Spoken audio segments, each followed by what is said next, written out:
다리를 벌리고 버티고 있을 때 다리가 전완 옆부분에 걸쳐져 있어야 됩니다. 이 전완에 걸치지 않고 다리를 벌려서 들고 있을 수 있으면은 엄청나게 대단한 수행 능력인데요. 보통은 그렇게 하지 않거든요. 그렇게 하긴 너무 힘들고 선수들조차도 다리에 걸쳐서 수행을 합니다. 수평을 맞추는 것도 다리를 최대한 들고 있어야 되는 건 맞는데 그와 동시에 엉덩이가 아주 살짝 내려오면서 육안으로 봤을 때 수평이 맞게끔 보통은 맞춰주거든요. 수평을 맞추는 요령입니다.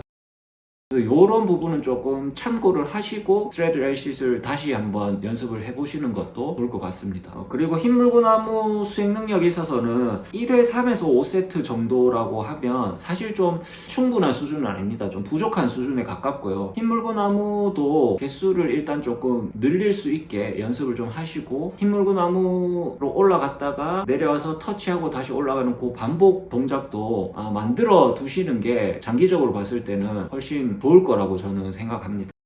그래서 마지막으로 종합해보면 체조 흉내만 낼 수 있는 기본기가 많이 부족한 상태네요 라고 하시면서 이제 스스로에 대한 평가를 하시고 마지막에 플란체와 관련된 어깨 힘이 많이 필요하다고 느꼈는데 따로 플란체 훈련을 하지 않아서 턱 플란체도 힘든 수준이다. 턱 플란체 정도의 어깨 힘을 만들어 놓는 게 도움이 될까요? 아니면 그냥 스타일드 프레스 네거티브나 부분 동작으로 충분할까요? 라고 질문을 해주셨는데 물론 턱 플란체 정도의 어떤 어깨 힘을 만드는 것도 도움이 된다고 할 수 있습니다. 근데 우리가 여기서 이제 뭐가 더 합리적일 것이냐, 어떤 방향이 좀 더 효율적인 것이냐를 논리적으로 좀 판단을 해볼 필요는 있거든요. 개인적인 생각으로는 이거는 어떻게 보면 대원칙입니다. 그 동작을 잘하기 위해서는 그 동작을 연습해야 된다라는 거는 이거는 대원칙입니다. 근데 이제 완성된 이 동작을 하기 위해서 어떤 기초적인 요소가 부족할 때는 그에 맞는 기초 훈련을 해야겠죠. 근데 턱 플란체는 어깨 힘을 길러줄 수 있는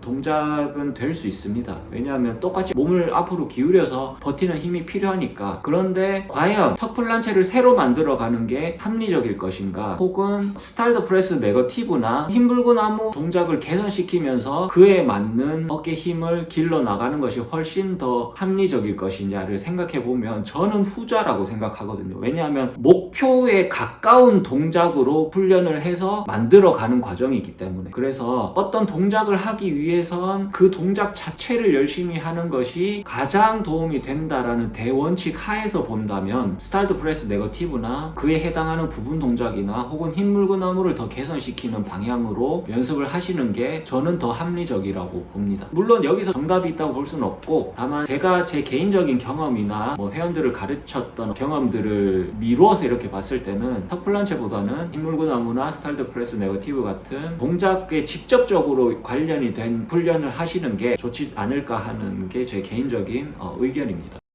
이거를 반드시 체크해 보셔야 됩니다. 내가 어깨 힘이 부족하다고 느끼는 게 진짜로 어깨 힘이 부족하다고 느끼는 것인지, 혹은 스타일드 프레스 네거티브 동작을 할 때 고관절을 최대한 접어내는 그 능력이 부족해서 앞으로 더 많이 몸을 기울여야 돼서 더 큰 힘을 요구하는 상황을 만들기 때문에 힘이 부족하다고 느끼는지, 그거를 정확하게 한번 따져보셔야 됩니다. 그래서 고관절을 최대한으로 접어내는 능력이 좀 부족하다면 어깨 힘에 신경 쓰기보다는 고관절을 접어내는 그 능력을 개선시키는 거에 좀 더 집중을 하실 필요가 있지 않을까, 저는 그렇게 생각합니다.